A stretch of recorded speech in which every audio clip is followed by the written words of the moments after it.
Mga boss, chief, amo, sir, panigurado ako madami na naman pong manggigigil dito, ano? Madami na naman pong mabubwisit na mamamayang Pilipino na hindi naman tumataya sa loto. Oh, 'yan yung mga numero unong ano, nanggagalaite, no? Nanggagalaite pero hindi naman mananaya, mga kababayan. 8 hours ago, oh, GMA News, pero kahapon 'to alam ko, eh. 8 hours ago nung ini-screenshot ko doon sa aking, cellphone, ano? Sabi sa GMA News, mga kababayan, a lone bettor won the jackpot prize. Won the jackpot prize of 14.65 million in the Lotto 642 draw on Saturday night. Ayun nga po, kagabi mga kababayan, no? Um, Kagabi po o kahapon o kung anumang oras yung bola nito, mga bossing, may nanalo po ng isa po, no, na nakatama nung jackpot. Malamang sa alamang 'to babanatan na naman 'to ni Pangheng Kepyas, mga kababayan. Favorite niyang banatan, eh. Ayaw na ayaw. Ako napupuna ko, ha, parang ayaw ni Pangheng Kepyas, mga bossing, 'no? Parang ayaw ni Pangheng Kepyas na merong tao na nananalo sa loto. Madami nga pong nagsasabi sa atin, mga kababayan, na kung sa ibang bansa nga, 3 beses ang bola, 3 beses din may nananalo doon sa kanilang, lugar.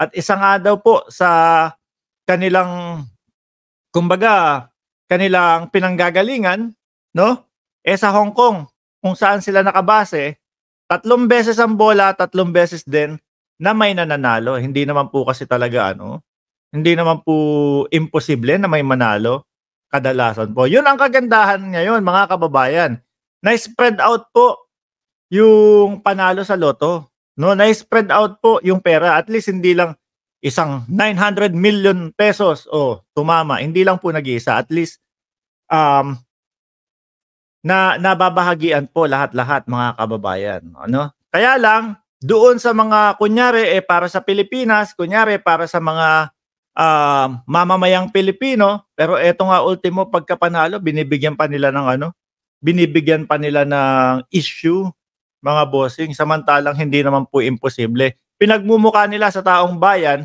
na imposible, no, na may manalo palagi. Diyos ko po. May mananaya, ayaw nyo ng may nananalo? O ayaw nyo ng napupunta sa taong bayan? Laging iniisip, no? Laging iniisip, ano daw? Laging iniisip, naku, si sino ba 'to? Nakalimutan ko pangalan, 'no? Si Melquiades Robles na naman ang nanalo diyan.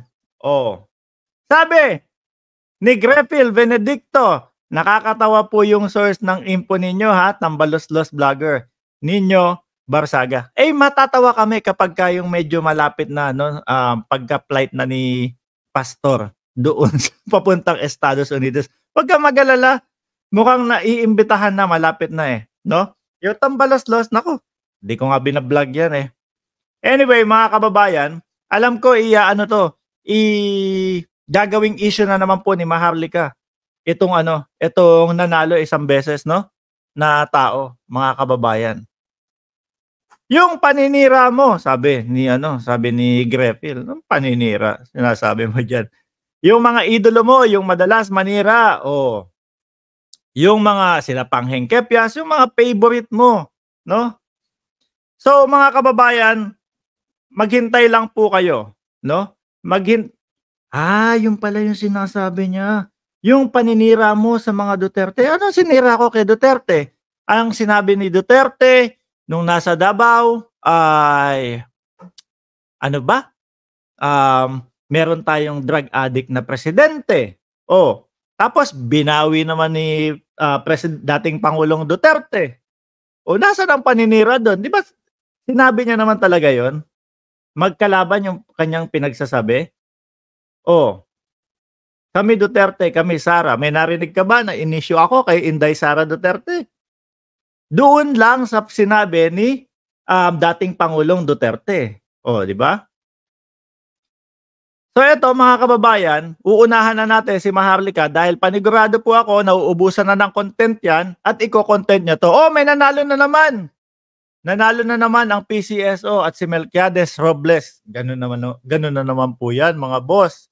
Nanalo na naman yung mga namamahala sa PCSO. Babati na naman ng happy birthday kay Melquiades Robles. Sama-samang maging milyonaryo.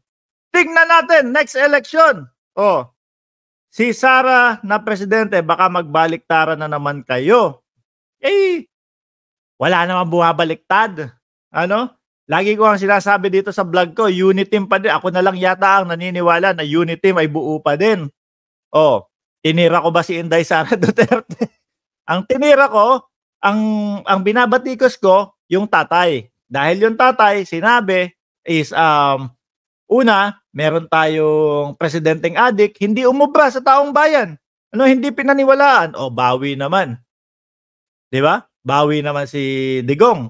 Yun yung sinabi ko. Pero bigyan mo ako ng isang vlog ko na bumanat ako kay Inday Sara. Dahil lahat ng tao dito, lahat ng nanonood dito sa channel natin, alam nila na ako ay nag-iisa na lang yatang vlogger na naniniwala na may Uniteam pa din.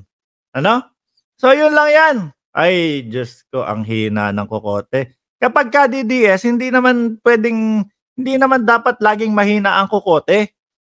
Hindi dapat laging ganon. Lalong mapagtatawanan ang DDS niya, nadadamay yung iba. Akala kagaya mo lahat na mahina ang kokote. Di po ba?